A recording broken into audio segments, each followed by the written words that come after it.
The lights in Canada's capital were still glowing when the Prime Minister's office called an emergency meeting. This was no ordinary day. Behind the scenes, a decision was taking shape that, while technical on the surface, carried deep implications for the country's future. The Canadian government had decided to suspend part of its retaliatory measures against the United States, a surprising and strategic move. It wasn't an act of weakness, but rather a bold attempt to restore dialogue, and perhaps rebalance a relationship that had been deteriorating ever since the U.S. had unilaterally imposed new tariffs. The tariffs imposed by Washington had been harsh. A 35% hike on various Canadian goods had placed entire sectors of the economy under strain. Exports of steel and aluminum plummeted. Small businesses dependent on the U.S. market began reducing shifts, laying off workers, rethinking contracts. Canada responded swiftly with equivalent tariffs targeting key American products, strategically aimed at pressuring the White House where it hurt politically. It was the hardball of trade diplomacy. But as the months wore on, the effects mounted on both sides of the border. Farmers in southern Ontario began protesting. Manufacturers in Quebec demanded stability. U.S. governors started applying pressure in Washington. Quietly, diplomatic channels began to reopen. It was in this context that Prime Minister Mark Carney made a move that surprised even his closest allies, easing part of Canada's retaliatory measures as a unilateral gesture of goodwill. This move wasn't a surrender, nor was it a sign of weakness. It was a calculated chess move, risky, yes, but laden with strategic intent. By temporarily suspending some of the imposed tariffs, Canada wasn't stepping down from its position, but rather signaling a willingness to negotiate.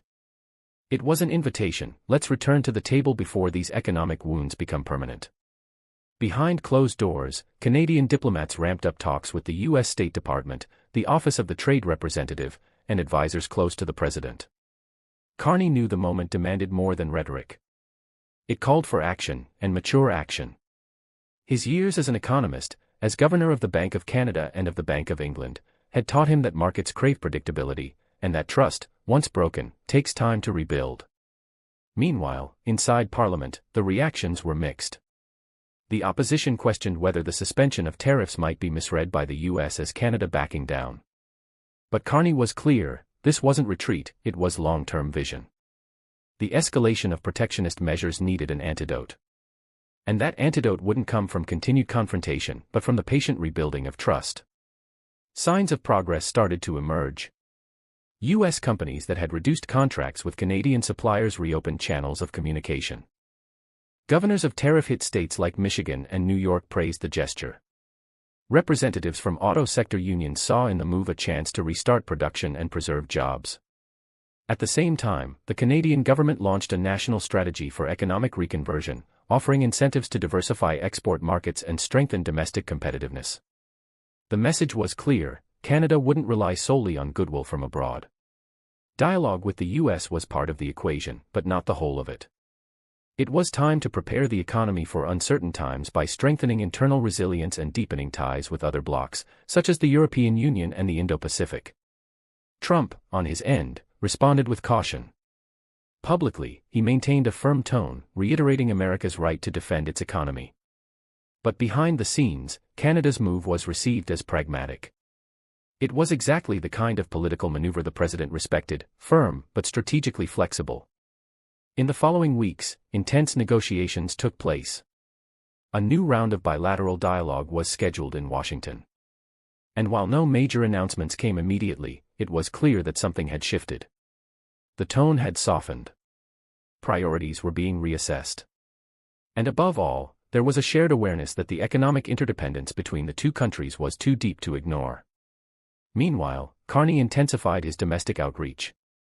In meetings with Indigenous leaders, small business owners, unions, and chambers of commerce, he reinforced the importance of keeping Canada united, even in the face of external challenges.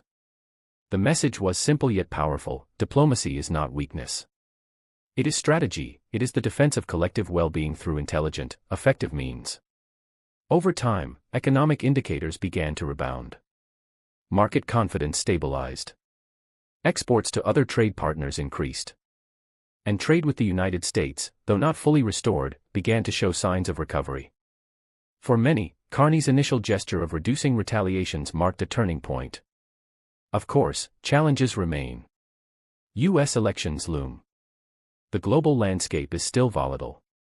But Canada's response has shown that it's possible to act intelligently, even amid turbulence.